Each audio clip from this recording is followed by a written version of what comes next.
ओम श्री परमात्मने नमः।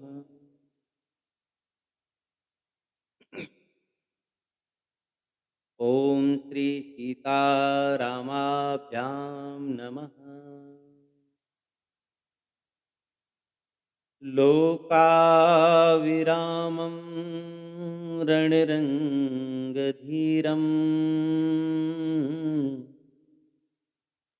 राजीवनेत्रं रघुवंशनाथम्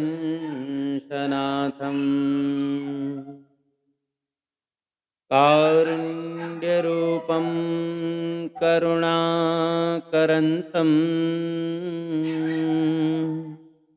श्रीरामचन्द्रं शरणं प्रपद्ये।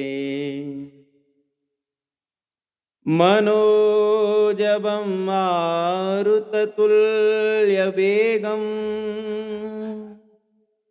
जितेन्द्रियं बुद्धिमतां वरिष्ठम् वातात्मजं वानरयूथमुख्यम्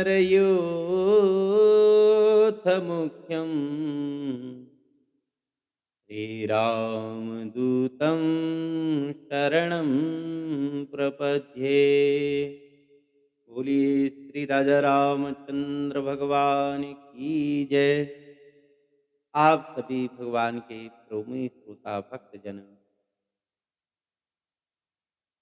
हमारे साथ परम पूज्य श्री गोस्वामी तुलसीदास जी महाराज के द्वारा रचित श्री रामचरितमानस के अयोध्या कांड का श्रवण कर रहे हैं, जिसमें दोहा नंबर 38 और प्रसंग है कि कैकेयी के कोप भवन में जाने पर दशरथ जी महाराज ने बहुत मनाने का प्रयत्न किया, लेकिन कैकेयी ने उन वरदानों को मांगा जिससे कि दशरथ जी महाराज अचेत हो गए। उसी समय दशरथ जी महाराज के मंत्री सुमंत जी आते हैं और उन्होंने जब हालचाल पूछा तो कैकेयी ने कहा कि पता नहीं राम को याद ज़्यादा कर रहे हैं, तो तुम राम को बुला लाओ। श्री राम जय राम जय जय राम। श्री राम जय राम जय जय राम। परीन राजहीनी दनिशे हे तो जान जगदीश। राम राम रटि भोर किय कहि न मरम महीस। सियावर राम जय जय राम। मेरे प्रभु राम सीताराम। कैकेयी ने कहा कि हे मंत्री जी, महाराज को रात भर हो गई लेकिन नींद नहीं आई है। अब इसका कारण क्या है ये तो हम नहीं जानते, ये तो भगवान ही जाने।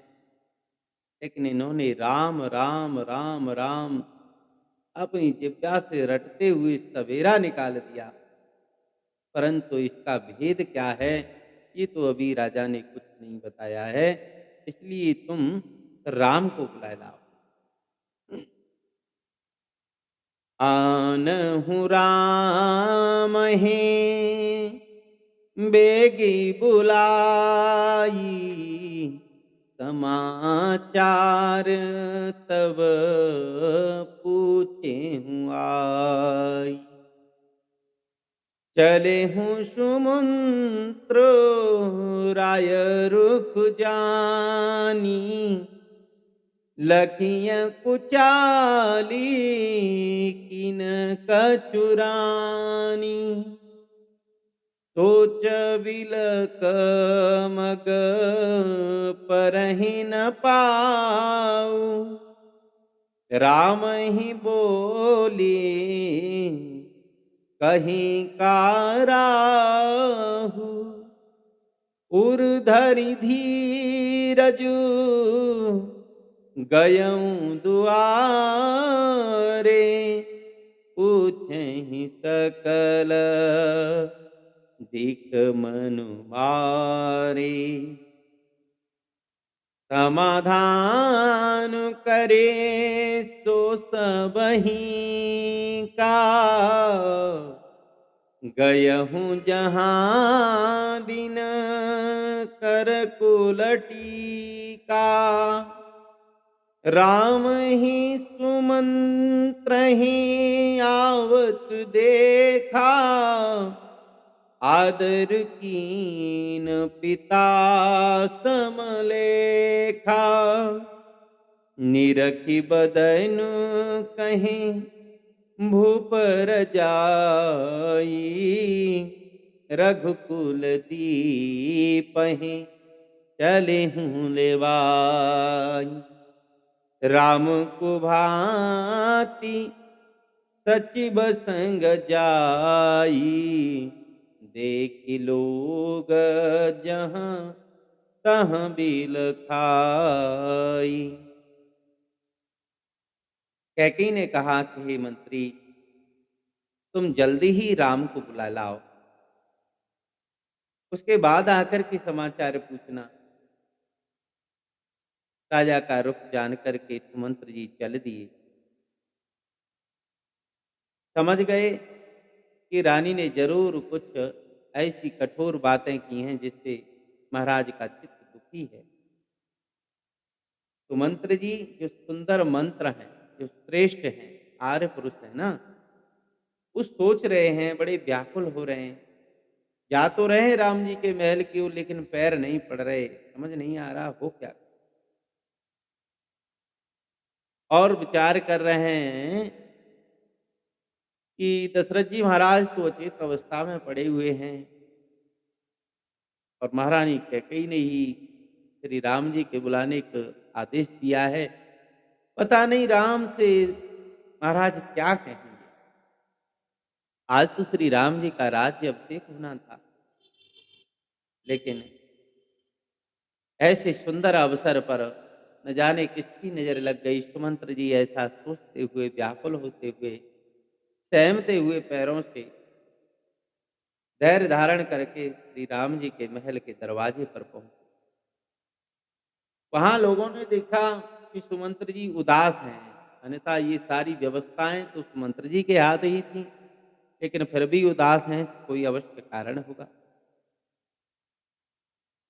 सब लोगों ने पूछा तो जैसे तैसे समझा बुझा करके सुमंत्र जी ने सब कुछ शांत किया और बोले कि अभी हम श्री राम जी के महल की ओर जा रहे हैं और महाराज ने उनको बुलाया है, कुछ वार्तालाप होगी, आप चिंता मत करो। तो सभी नगरवासियों को धैर्य धारण कराया सुमंत्र जी ने और स्वयं वहां पहुंचे जहां रघुकुल शिरोमणि राजा रामचंद्र जी विराजमान। जैसे ही प्रभु श्री राम जी ने मंत्री जी को आते हुए देखा तो अपने पिता के समान उनका आदर सत्कार करने के लिए अपने स्थान से खड़े हो गए और उनको प्रणाम किया, आदर किया। श्री राम जी के मुख को देख करके और दशरथ जी महाराज की आज्ञा सुना करके उस श्री रघुकुल के दीपक श्री रामचंद्र जी को तत्काल ही अपने साथ लिवा ले चले। मंत्री जी ने कहा कि अभी इसी क्षण महाराज ने आपको याद किया। बातचीत तो कुछ कर नहीं रहे हैं, लेकिन साथ में श्री राम जी चल दिए। ये देख कर के लोग जहां तहां सोच में पड़ गए, विचार करने लगे कि भाई कुछ न कुछ गड़बड़ तो है। जाय दीख रघुवंश मने नरपति निपट को साजु सहमि परेऊँ लखे सिंगनि मनहु व्रत गजुराज सियावर राम जय जय राम। रघुवंश शिरोमणि श्री राम जी ने जाकर के देखा कि महाराज तो बहुत ही बुरी हालत में पड़े हुए थे। मानो शेरनी को देख करके कोई बूढ़ा गजराज सहम करके गिर गया होए, उसे लग गया कि अब मेरे प्राण नहीं बचेंगे। कहीं अधर जरई सब अंगो, तो कहीं अधर जरई सब अंगो, मनहु दीन मने हीन भुअंगु। सरुष समीप देखी कैकेयी,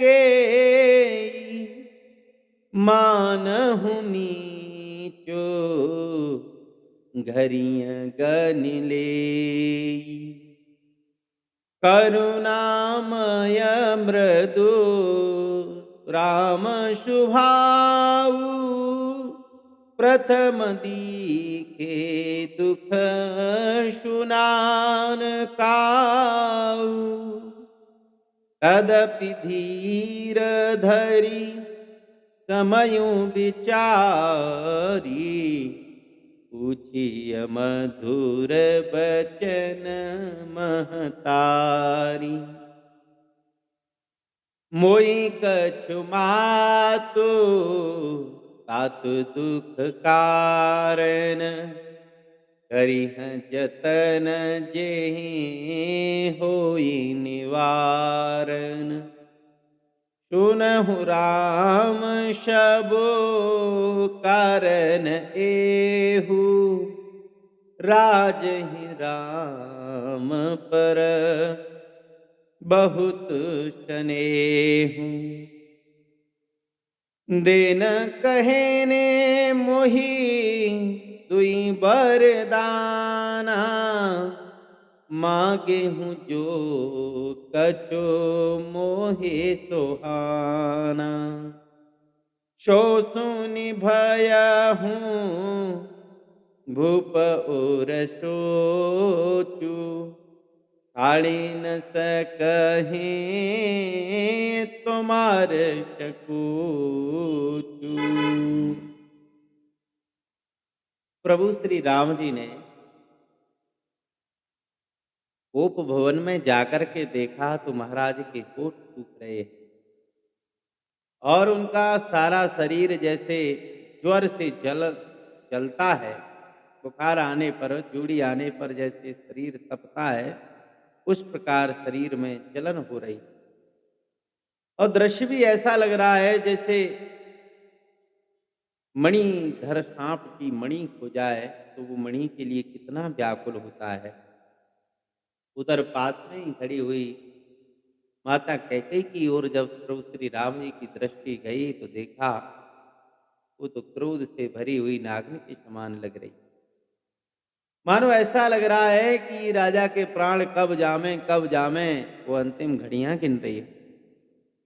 लेकिन प्रभु श्री राम जी का स्वभाव तो कोमल है, करुणामय है, कारुण्य रूपम करुणावतारम। महाराज श्री राम जी ने अपने जीवन में पहली बार इतना बड़ा दुख देखा। इससे पहले उन्होंने कभी दुख के बारे में सुना भी नहीं। फिर भी समय का विचार किया और हृदय में धैर्य धारण करके उन्होंने अपनी माता कैकेयी से पूछा कि माँ,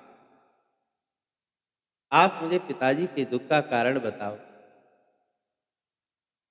जिस प्रकार पिताजी के दुख का निवारण हो सके मेरे लिए आज्ञा बताओ, वही यत्न किया जावे।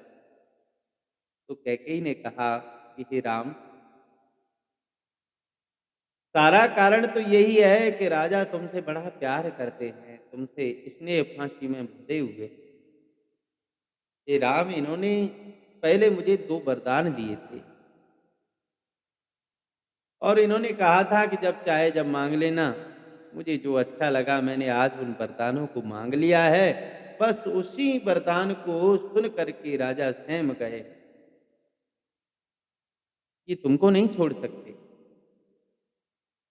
सुत स्नेहु इत बचन उत संकट परे हूँ नरेशु।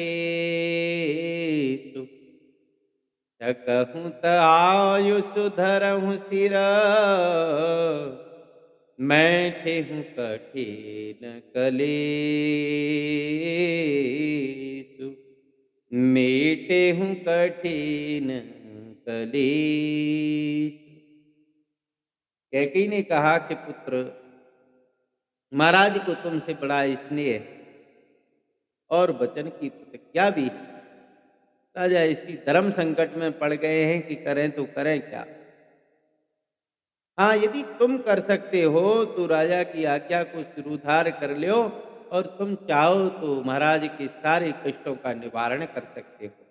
इस प्रकार माता कैकेयी प्रभु श्री राम जी से बड़ी कपट भरी वाणी में बाहर से प्रेम दिखाते हुए कह रही है कि तुम चाहो तो राजा के कष्ट का निवारण तुम कर सकते हो। तुमसे ज़्यादा प्रेम करते, तुम्हारी बात को राजा स्वीकार कर लेंगे। इस प्रकार श्री रामचरितमानस के अयोध्या कांड में ये कैकेयी गोप भवन में है और दशरथ जी महाराज अकेत पड़े हुए हैं। श्री राम जी को सुमंत्र जी महाराज बुला करके लाए हैं और उनमें आपस में बातचीत हो रही है। इन्हीं प्रसंग के साथ में हम अब विराम लेते हैं। बोलिए श्री राजा रामचंद्र भगवान की जय। श्री राम जय राम, जय जय राम। श्री राम जय राम, जय जय राम।